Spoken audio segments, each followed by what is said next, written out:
everybody. I'll press. There we go, record now. So you've been warned.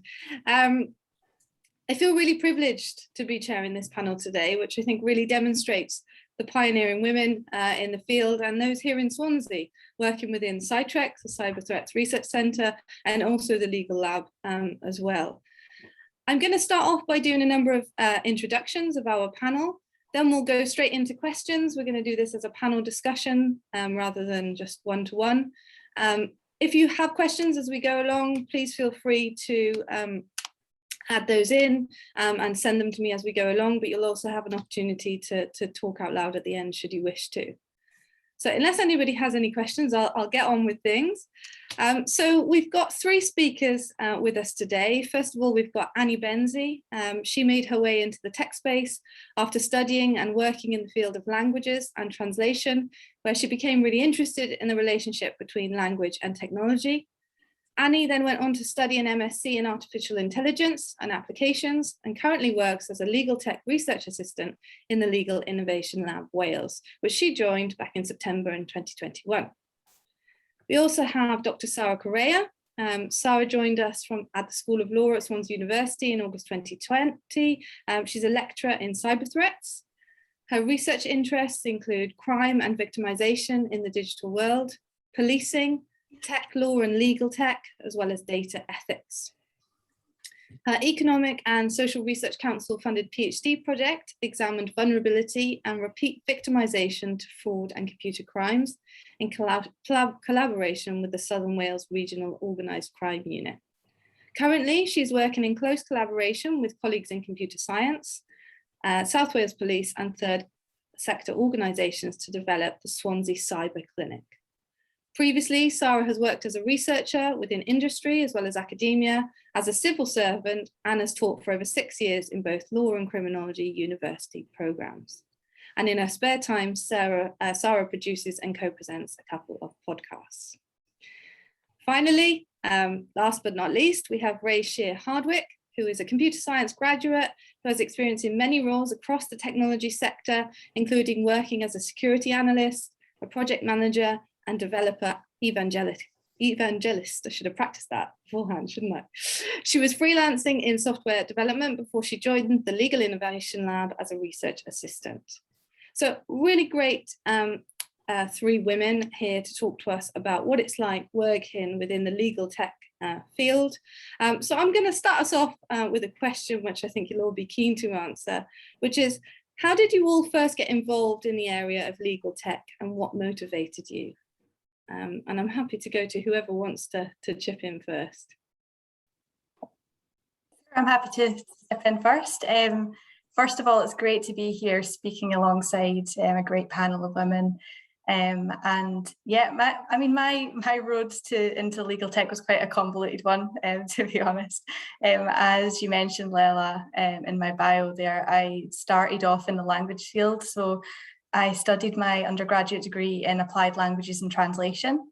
And following on from that, I then obviously went and worked in the translation sector and in subtitling. And both of those really made me interested in not only the relationship between language and technology, but also how we work with technology as professionals. Obviously, we use technology every single day, but there's always ways that that technology can be improved or adapted to help the ways that we work. And obviously that's applicable to any space really, and not just the language one. But that's kind of what got me more interested in the technology part of that. And then I went on to study AI and applications, out of that interest. And applications, I guess, is the most important part of that, because we've learned the theory, but also kind of how the solutions can be applied to a lot of professions. And after working kind of briefly in a tech space after I graduated in that, I saw the opportunity in the lab and I thought, well, I've kind of got the skills, yes, but more importantly, I've got an interest there, and I knew that the skills that I did have would vastly develop being able to apply the theory in practice, which is something that we get to do every day. So I guess that my motivations really come from the interests that I have and the opportunities I had to research those interests further.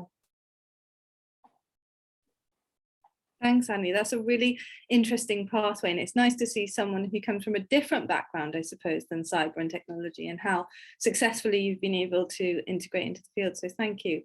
Sara, do you want to go next? Yeah, can you hear me okay? Yes, fabulous, excellent.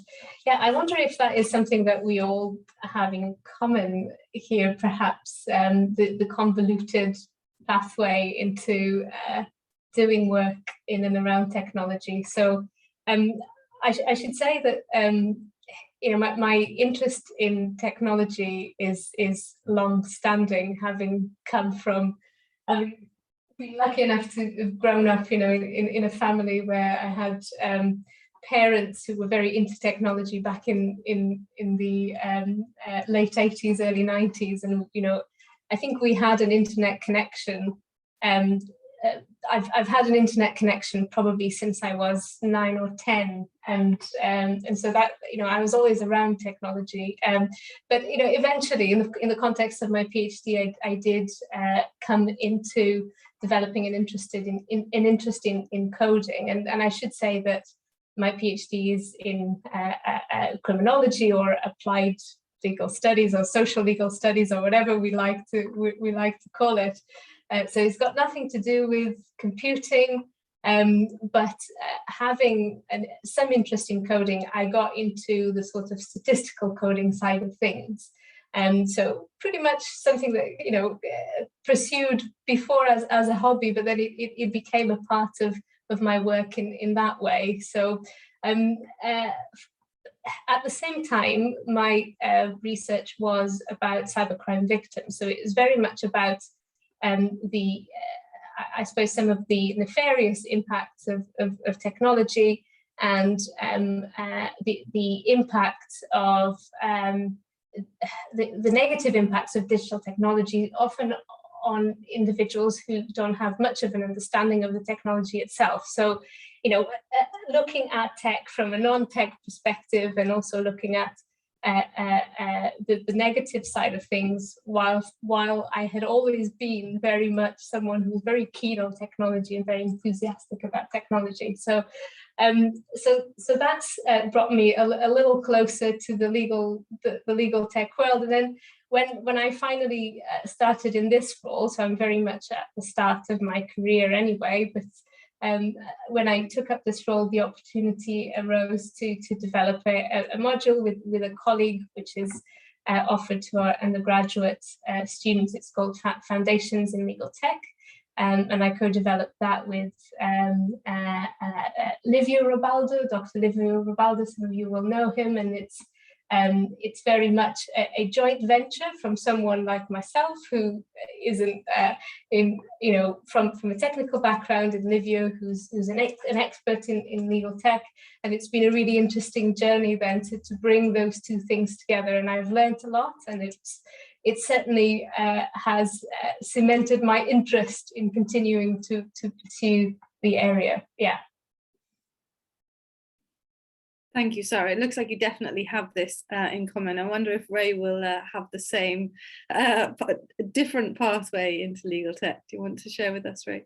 Sure, yeah. So I have similarly rich roots in technology. So as was probably obvious from Lella's introduction, the road for me very much starts with technology. But I think, interestingly, for me, tech, and particularly computer science, has always had a bit of a gravitational pull in my life. I think when I was younger, and I don't know if this is because I read too many stories, but I had in my mind this kind of idea that everyone had a kind of distinct role to play in life, and it would be very obvious to you from like a very young age what that role was supposed to be. And I was always the kid reading, and I was always writing, and so in my head I thought, well, that's what I'm going to be. I'm going to be an author, which is not worlds away, but you know, in the way that we're all very creative in computer science, but isn't exactly where I then ended up. And so for me, at every kind of available crossroads, I faced this choice of whether or not I wanted to keep on with computer science. And you know, for a lot of the time, it was a question of natural aptitude. I kept being pulled back into maths and computer science because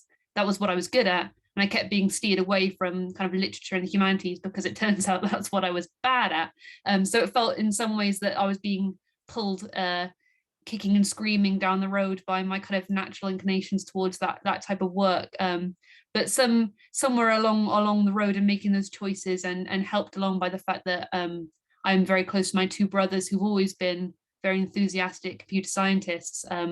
I realized that this kind of idea I had in my head that we were all kind of cast into our one role in life was just, not true. And we experience that every day working in the kind of intersection between law and tech, that people aren't one thing, people aren't trapped in people's perceptions of them, or even your own perception of yourself. There are so many different ways that our interests intersect with each other, and choosing one road to go down isn't saying goodbye to every other part of yourself, which was something that I had to learn early on. So I suppose the question is then, how did that road into computer science end up taking me to law? And I think it's true for a lot of people. When you've picked a kind of broad pathway in life, you start to look for the little flags down the road, the kind of signposts where you should be headed, the little things that kind of excite you and interest you. I think, especially in computer science, you tend to find that people have two kind of directions that they end up kind of drifting towards, and one of them is when you're very technically orientated, and maybe you're just really excited by things like zero knowledge proofs, or lattice encryption, and they want to go down that road. Whereas for me, and I think probably for most of the people who end up working in places like LegalTech labs, I was very drawn towards the person element of it. Like, where are the people who are exciting to work with? Where are the people who you want to help? In what ways does the kind of the theory that we learn apply in for people's real challenges that they face day to day? And so all of my professional career kind of orientated me that way. I was going into things like project management. I was talking to developers. I was working in security roles, helping people when companies face their day-to-day challenges. And I guess the long and short of it is I fell in with a circle of lawyers, and I found them very interesting, and I found them very exciting, and I found their day-to-day work very intriguing, and I wanted to work more with them. And as I started straying down that road, the possibility of the work that was in this space really opened up to me. And in some ways, it was my good fortune that I came across the lab, and I read about the work that they were doing, and I saw the videos that they'd put out on YouTube, and I saw a really exciting group of people. And that's what I was looking for, an exciting group of people to work with, solving interesting problems. So that's really my journey into legal tech. Thank you. And it's absolutely fascinating. I think legal tech, or if we even want to call it that, because I don't know if that's even broad enough to encompass everything that you guys have been talking about. I think often we think of it as quite an inaccessible or unclear career path. But what we can see from the three of your journeys is, we've got a law background, we've got a computer science background, we've got a language and translations type background. But yet your reasons and your motivations for wanting to get involved in this field are incredibly similar. And I think one of the things that really brings all of you together is this want to create solutions, to help people, to improve something bigger than just a discipline and just an area.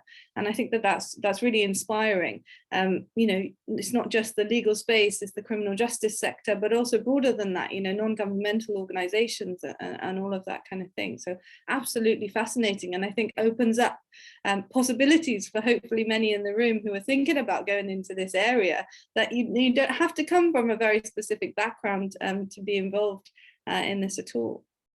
So I guess this leads me on quite nicely to another question I have that's personal to you all, which is, were there any specific moments or specific individuals or points in time that really impacted your career so far? I'd be really interested to hear your thoughts on that. Ray, do you want to go first this time?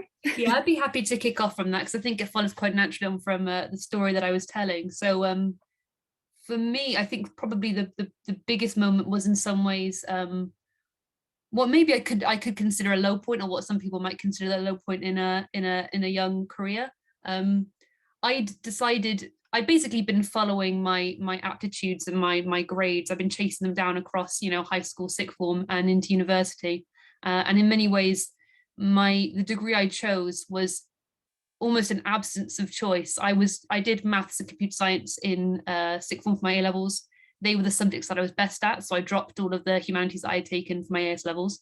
And then for my degree, I chose to do maths and computer science. I made no choice whatsoever. It was the two subjects I was good at, and so I did both subjects, and it wasn't really something I'd consciously, or I had some idea of where I wanted to go with it, but it wasn't something that felt like much of a choice. And then in that first year at my university, I realized that I really didn't want to be doing that anymore. I didn't want to be doing maths. I was good at it, but I didn't see a future in it.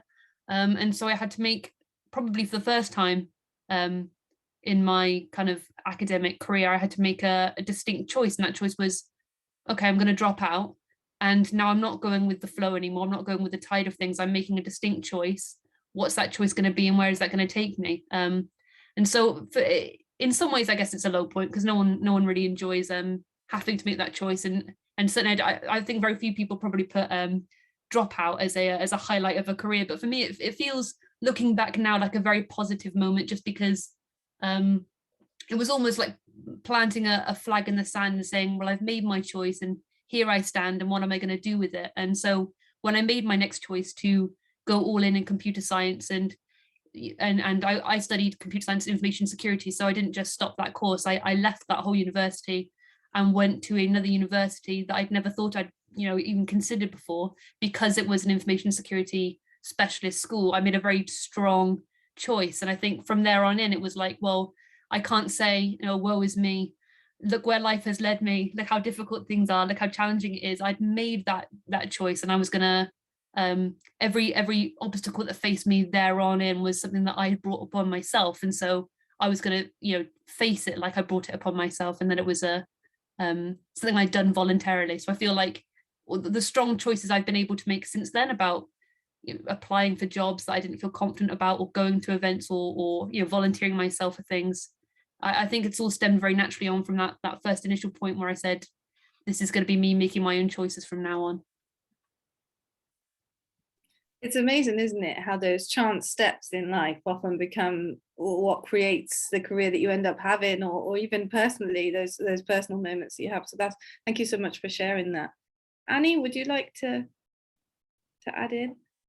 Yeah, it's really interesting that you say that, Ray, because I mean, similarly, I guess my kind of story on this would come from a similarly kind of low point. Well, a low point in the sense that you think it is at the time, and that it often kind of leads you into a kind of, it becomes an important moment when you look back on that.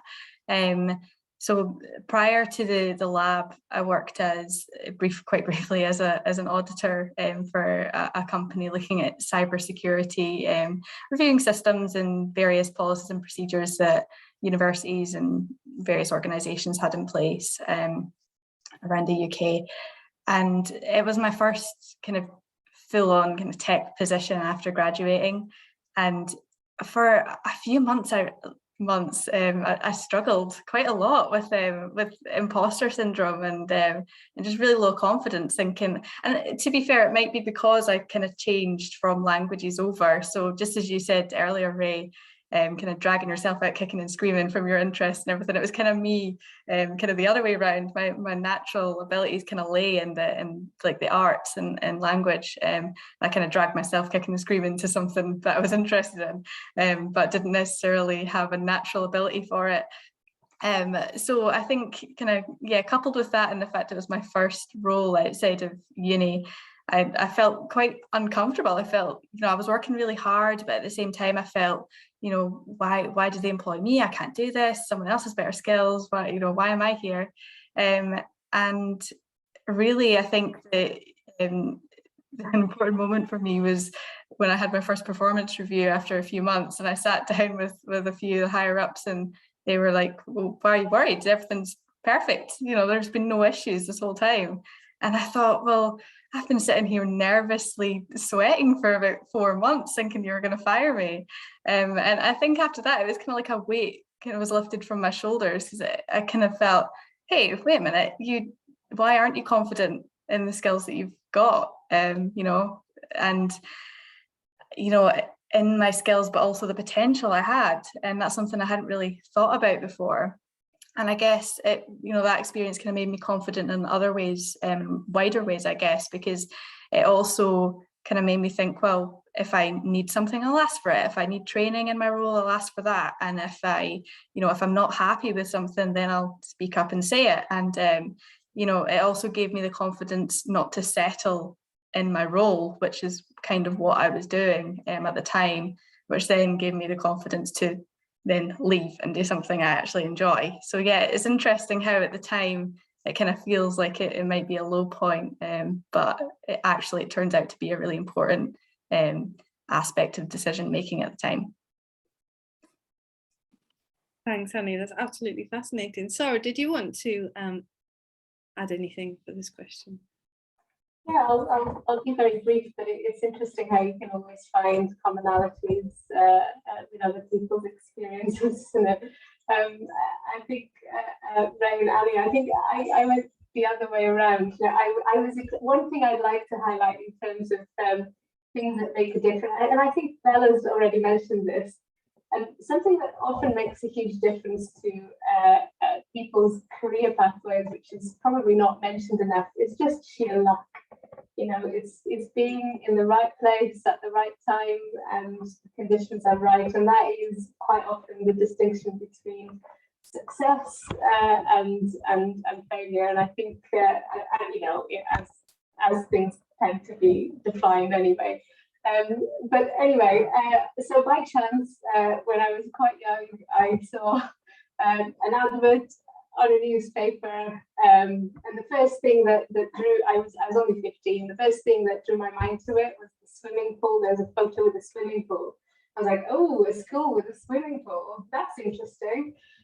So I ended up applying for this and getting this scholarship to go and study the equivalent to my A-levels in an international school, and that completely changed like the entire direction of my life. So that was just chance. I had never heard of this school, of this organization. I never dreamt that I'd be able to get a scholarship and all that. So entirely by chance. But then interestingly, I went into the school and all of my subjects were STEM subjects. Right, I was doing physics, I was doing biology, I was doing maths, higher level, and then because I was doing the international baccalaureate, I was forced to pick a humanities subject.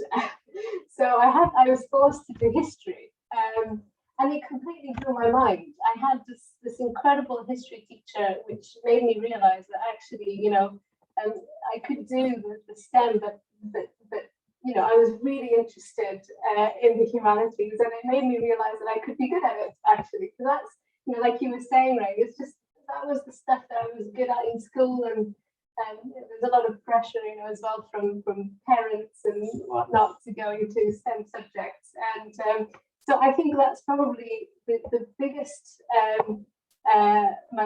one of the biggest moments in terms of defining my direction, and also one of the greatest regrets of my mother's is allowing me to go to the school, and which made me ended up going in the humanities direction. But as well as that particular, so I think educators have had a massive impact in defining my career pathway. And also I've had a couple of incredible managers, which I think really having the experience of being managed in a particular way that is very collaborative, that is a management style that facilitates people reaching their potential and having the freedom to express their own ideas and kind of pursue, have initiative. I worked for a small charity in Wales when I was doing my first degree called Trust Canal, and I had an incredible manager there that was a model for management. And I also was lucky after that at the Office for National Statistics as well. I had some incredible managers there, and within Swansea, Professor Stuart MacDonald, who heads the SciTech, his style of leadership is also very much about enabling people to reach their potential. And I think that is also, experiencing that style of leadership and certain styles of management has really made a huge difference to what I think I can achieve and where I've got to. Yeah. Thanks, Sara, and to all of you. It's so wonderful to hear such positive stories of people's journeys into this space, because I think often we hear so much about the difficulties in getting into legal tech and really, especially as women in the field. But I do want to touch on the elephant in the room, I suppose, which is, I'm not sure if this will be relevant to all of you, so don't feel like you all need to respond if it's not relevant, but have any of you experienced any barriers to entry within the field as a woman in legal tech, or maybe not even yourselves, but seen another's journey that's been hindered because of being a woman?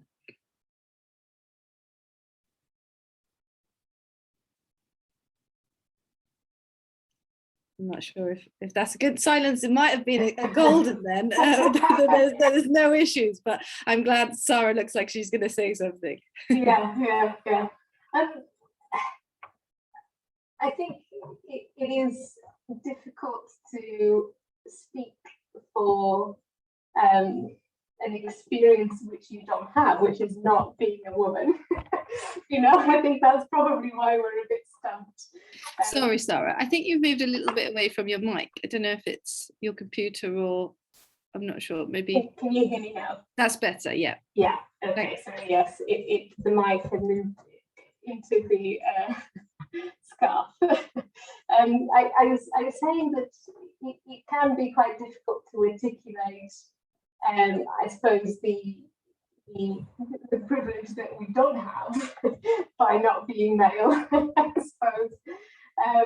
I think it's clear, from the stats that there are barriers. I think some of those barriers happen quite early on in some of the assumptions that are made about that we obviously didn't experience amongst the three of us, because it sounds like we all at some point were able to act on an interest in technology and manage to get into that space. But certainly there's a lot of the work that's being done around schools, for instance, to create these, to make sure that there are role models that young women and girls feel confident, in going into certain subjects and feel able to identify with certain subject areas. There's so much work being done in that area, particularly around cybersecurity. The Cyber First program has some really great competitions aimed at girls, for example, to try and encourage more young women to do GCSEs in computer science, for example. So I think that the barriers start there, where women do tend to not engage with those subjects to the same extent that young men do. So there are clearly barriers there.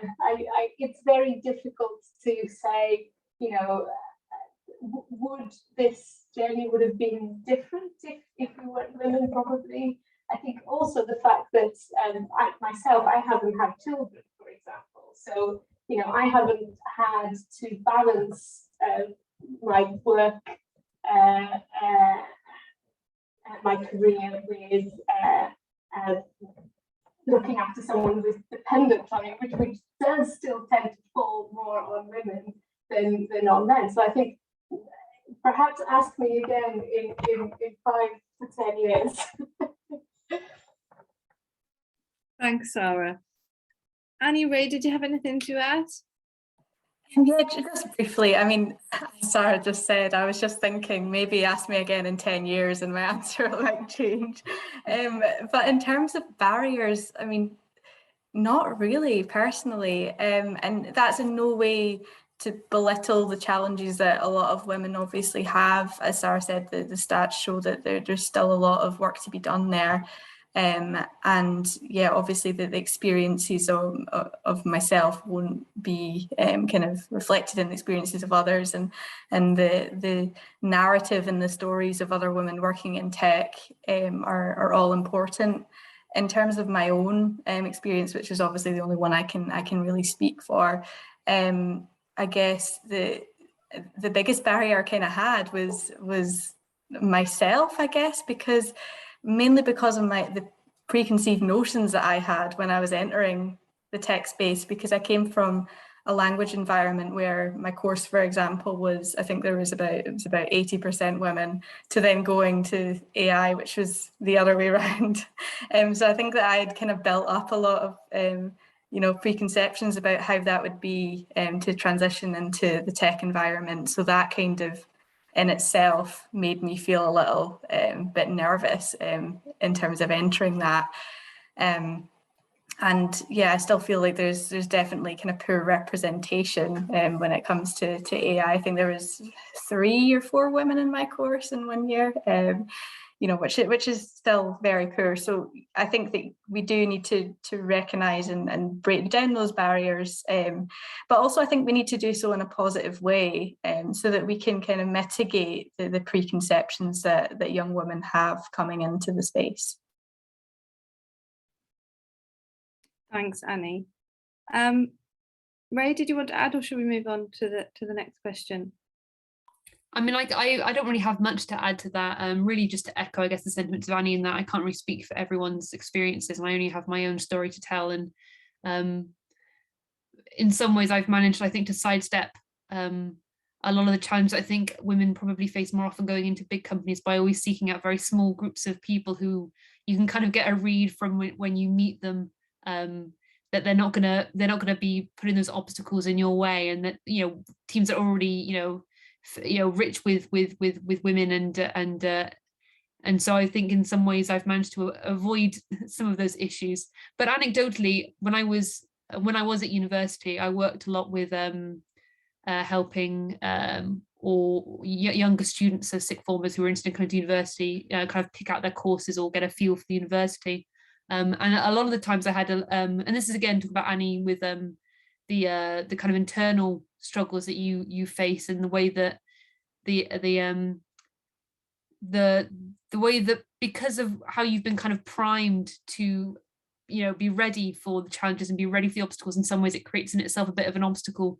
I had a lot of young female students talk about the kind of gatekeeping that they experienced, especially coming to computer science, feeling very challenged by men that they were meeting, particularly on those days, who they felt were coming up to them and saying, right, here's my 10-question pop quiz. What operating system do you use? And do you have this hobby project? And have you heard of this? And do you use this social media platform? And what phone do you use? That's the wrong one. All these kind of questions. And they felt very much like, at the very first hurdle, this was someone coming and saying, you do not belong in this space. And what I was pleased to be able to tell them was, in fact, that these men were doing this to each other as well. It wasn't so that they were angling at these, but these are just people who are very enthusiastic about their hobbies and enthusiastic about their passions, and probably coming about it in the very wrong way.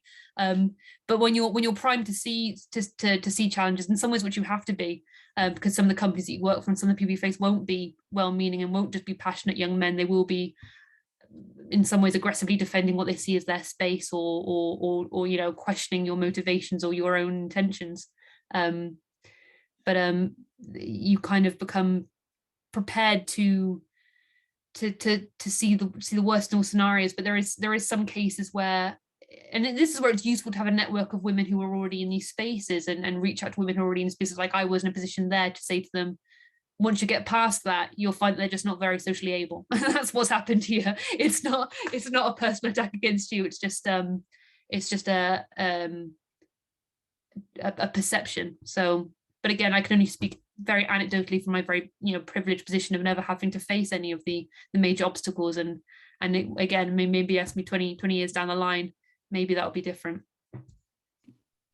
Thanks, Rey. Well, as if as a perfect thing in relation to this question, my daughter's nursery has just contacted me to say she's been sick, and I'm going to have to pass over to Freya, who's kindly going to ask the rest of the questions, but you're welcome to use that as an anecdote if you want to, but this is absolutely fascinating, so thank you, and sorry about that. Thanks very much, Lella, for everything, and for and for chairing so well, and hope your daughter gets better. Yeah, hello, I'm Freya. I'm the project coordinator in the Legal Innovation Lab Wales, and I'll be stepping into chair briefly. Thanks to everyone for your really interesting responses so far. It's been great. And just some recording things, I think, with changeover of hosts there. And so we'll move on to the next question. And so anyone feel free to come in. What advice would you give to the next generation of women pursuing a career in legal tech? I'm happy to kick this one off. Hi, Freya. I think really just go for it. As we just said, Ray and I, that sometimes you do have these preconceived notions before you go in, and that can really kind of cause barriers and issues into actually even getting started. So I'd say go for it. Don't let the preconceptions stop you from pursuing a career that you want, that you're interested in, that you're passionate about, whatever that career is, never mind tech. But also to a few other things to keep learning. Don't be afraid to ask for what you want and what you need in whatever role that you're in. And we, at the end of the day, we do need more representation within tech groups. I mean, even if I think about our own group within the lab, we need opinions, we need different kind of experiences to shape the outcomes of the solutions that we're working with. And it really helps to have different opinions, different frame of mind. Any kind of representation that we can get is great. So I think that we definitely need that in the tech space. And don't be afraid to show off your achievements. I mean, we achieve a lot of things every single day. I think that a lot of women tend to kind of downplay, whereas men, I mean, I don't want to use this as a sweeping statement, but a lot of men I've worked with in the tech space maybe tend to kind of big up their achievements, whereas the women I've worked with tend to kind of downplay them a little bit. So yeah, don't be afraid to kind of show them off, and yeah, do that. Fantastic, thank you. Ray and Sara, do you have anything to add there?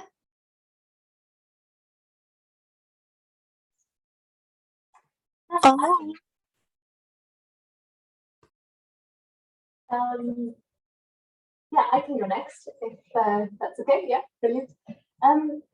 Yeah, I think I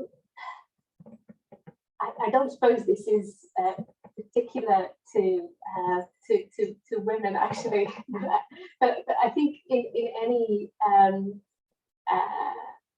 career path, as well as in legal tech, I think something that really helps is to be curious about really understanding, especially when we're working interdisciplinary in an interdisciplinary way, like we are in the lab, and having a genuine curiosity and not being afraid to say if there's something that you don't understand about what a techie person is talking about, because we'll probably do the same within the legal sphere. There will be lots of shorthand and acronyms, and even sometimes we even use very similar concepts. We use the same words, and sometimes we mean slightly different things. So I think one way to really make a difference within the legal tech space is to genuinely have an interest in seeing the perspective of across the disciplines that are involved in the field. Yeah, curiosity, be curious, and don't be afraid when it doesn't make sense. Yeah.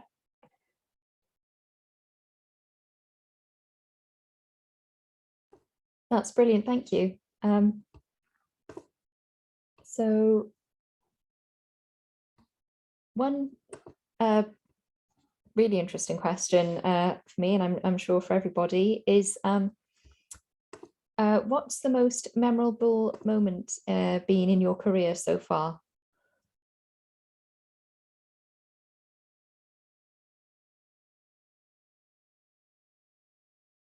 Ray, would you like to go? That's a tricky one. Most memorable. I think, and maybe this isn't so much a moment as a series of moments that came from an initial, foot forward. So when I was in my first year at university, I remember sitting next to my best friend at the time, who was also on the same course, and he basically broke our professor's homework assignment. Our professor had set this like networking game challenge assignment, and my friend had basically gamed it. So the whole idea was that you were trying to, it was like a trading platform, like a really basic trading platform. He's just trying to teach the concept of sockets, but my friend basically broken his game and made it so that he was winning big money from this fake trading platform, and impressed our lecturer so much that he got a summer job working as a researcher. And I remember I wrote down on a piece of paper at the time when my friend was telling me about this in this lecture that was something that I wanted to do, not break the trading platform, but I wanted to have that kind of, do something that was impressive enough that I got the attention of a lecturer so that I could have a summer job. Basically, the whole intention was I really wanted a summer job, and this seemed like the easiest way to do it, or without having to break my back in retail, which I found out by that point I was no good at. So that was my kind of this goal that I set out for myself. And when I came back from the summer, I remember we had like this summer like researcher program called Europe, and I'd completely missed the deadline for that. Obviously, summer had passed. And I was staring at this list of like projects that had been set for that summer that just gone. And there was no way of, it wasn't like an application for it. The applications had closed. They weren't advertising it very more. There was no impetus to reach out to his lecturers. But I thought, I was really annoyed with myself that I'd missed that opportunity. So just kind of on a whim and thinking, well, there's nothing left to lose, I emailed one of the lecturers on that list and said, look, I know this wasn't what you asked for, and I know it's too late, and I know I'm only a first year and all these things, but I really like the idea of this project. And I mean, that moment means a lot to me, because the relationship, that lecturer agreed to take me on, and I ended up working on that project instead of in the summer through the course of the year. But that one decision that I made, that came from that one moment of being annoyed that my friend had done something I hadn't managed to do, kind of, it really kickstarted a lot of things that went on in my career. So Lella mentioned in the opening that I worked as a project manager, and that was for a university spin-out company that I started with that lecturer and one of his postgrad students. So, and that job was what got me the opportunity to work as a developer evangelist in the next summer. And it really did, it was like pushing a tiny snowball off the top of a snowy hill, and it really did build up its own momentum. And I think it stands out to me because I remember being so defeated before I made that decision to email the lecturer, thinking, well, I've missed my chance now and there's nothing I can do about it. And now when I look back at that moment and I'm facing similar things where I think, well, I'm not quite right for this job, or I'm not quite right, or I'm not quite what they're asking for, I remember that sometimes it's enough just to put your name out there, to put the idea out there, and sometimes the universe will just spit it back in your face and go, no, not for you. But it doesn't always. There's always a chance that it can turn into something bigger. So I think that moment stands out to me. That's fantastic, thanks. It's just always worth asking, just in life in general. But yeah, that's fantastic. Sara, would you like to share any memorable moments? Gosh, I'm really struggling with this question, We can ask Annie. We can get Annie on board. If Annie is ready to go, I might pass the ball and continue to ruminate on it. Yes, thank you. No problem. problem. No problem. Yeah, I think my answer compared to Rey's story, I think it sounds like a little bit of a cop-out. But I think personally the most memorable moment for me was joining the lab at the university. Simply because I'd worked in so many roles that, you know, when you get into a job and you're like, oh, this isn't right, or oh, I don't like it. I thought I was going to like it, but no, not quite. Like I'm not doing well, or I don't think my skills are being utilized enough. Like they promised something when I started, which was always a huge problem for me. I went into a few jobs where they were like, oh, you know, I promise you'll be able to use these skills later on. You know, we're going to be opening up. For example, I once worked at a company and they were like, oh, we're going to get you on board because we're going to open up, a flagship in France, and we need you to speak French or to something like that. A year later, there wasn't even a plan to get into that, and I just felt like, come on, I need to to get into a job that I actually like to do, and I mean this is it for me. So it had always been a goalpost that I'd set for myself, like once I get into academia, then I know that I'm on the right track with what I want to do. And I think definitely joining the lab for me was most memorable because I just kind of felt like, that's it, kind of clicked into place. So definitely a positive moment for me. That's so lovely to hear, and we're incredibly lucky and happy to have you. Sara, do you have something? Because if not, we can open to questions now from our audience. I think actually what Ali says really resonates with me as well, because I feel like my whole career was about getting to this place. So of course we're all at the start of our careers, so there is more to come. But I think universities are still a wonderful place to work, and within which to have to be able to use your skills to be creative, to set an agenda to some extent. Of course, the other side of it is that having some level of job security is very important to be able to flourish in whatever you're doing. And I think it is very important that we continue to ensure that universities are places where people can have proper working conditions, and certainly for women in particular, we know that there are disparities in terms of career progression and being able and just earnings. We know about the statistics about pay gaps, etc., and I think it's important that universities work towards creating the right working conditions for women and for men. But obviously addressing the gender inequalities that do this. So I think like you're saying, arriving here feels like the culmination of everything.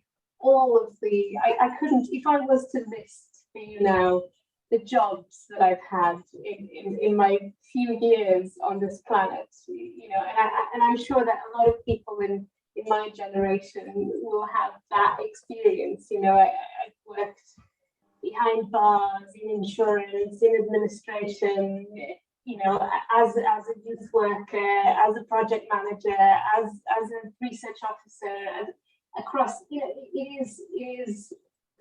it has been a very long way to get here. So I'm extremely grateful for it as well. That's fantastic. Thank you. We'll hold the recording and the panel there, and then we'll open to questions from the audience. Thank you.